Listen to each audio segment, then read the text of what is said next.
उसको डस्टबिन में डाल दिया। योजना है, प्लानिंग है, स्ट्रैटेजी है।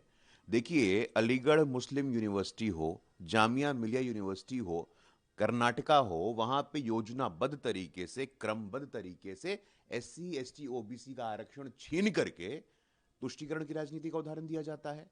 आपको चिंता नहीं है, आप राजनीति जरूर करते हैं दलितों की, पिछड़ों की, अति पिछड़ों की, आदिवासियों की, लेकिन वास्तव में मुझे याद आता है मनमोहन सिंह जी का वो बयान जब वो कहे थे कि देश के संसाधनों पे पहला हक देश के मुसलमानों का है। यही मानसिकता है, यही मानसिकता तेजस्वी यादव की भी है।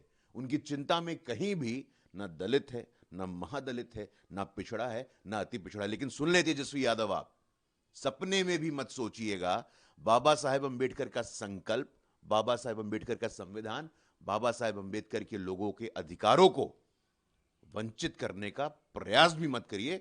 नहीं तो आपको बिहार की जनता, और विशेष तौर पे जो हमारी हाशिए की जनता है, जो वंचित, शोषित, पीड़ित है, वो आपको और आपके पार्टी के अस्तित्व को समाप्त करने का काम करेगी।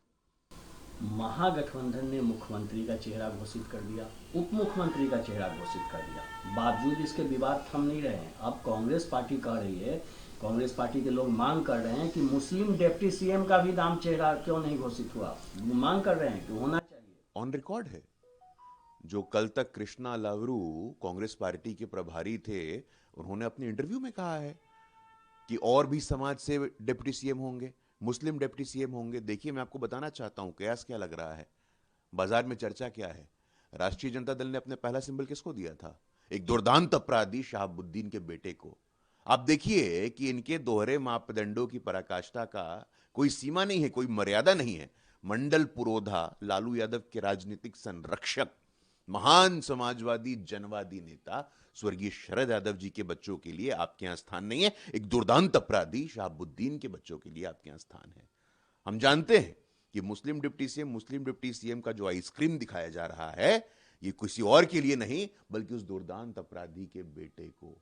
लालू यादव जी, तेजस्वी यादव जी एक दुर्दांत अपराधी के बेटे को डिप्टी सीएम बनाना चाहते हैं। लेकिन जैसा कि देश के माननीय गृह मंत्री जी ने कहा है, चाहे 100 शहाबुद्दीन भी आ जाएं, चाहे 100 ओसामा भी आ जाएं, अब वो दौर, वो भय का, वो भ्रष्टाचार का, वो अपराध का, वो नरसंहार का लौट के वापस नहीं आने वाला है बिहार में।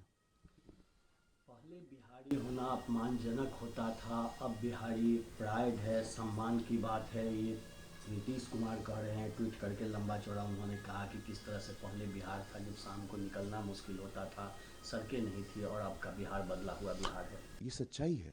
बिहारी अस्मिता, बिहारी मान, बिहारी स्वाभिमान।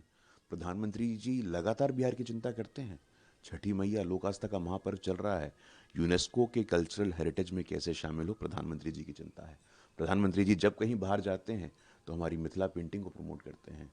माँ जानकी का भव्य मंदिर हो, दो all India institute of medical sciences हो, पूर्णिया का एयरपोर्ट हो, दरभंगा का एयरपोर्ट हो, पटना एयरपोर्ट का नया टर्मिनल हो, इंफ्रास्ट्रक्चर हो, जो बुनियादी मापदंड हम कहते हैं, मातृ मृत्यु दर, शिशु मृत्यु दर, इंस्टीट्यूशनल डिलीवरी, जिलों में मेडिकल कॉलेजेस, जिलों में इंजीनियरिंग कॉलेजेस, बात विकास की होती है। तो निश्चित तौर पे पिछले 2 दशकों में जो नीतीश जी और एनडीए का एक दीर्घकालिक काम हुआ है, बुनियादी काम हुआ, ये दिखता है। और उसी कारण बिहार का, बिहारियों का सम्मान बिहार के बाहर, बिहार का बिहारियों का सम्मान भारत के बाहर।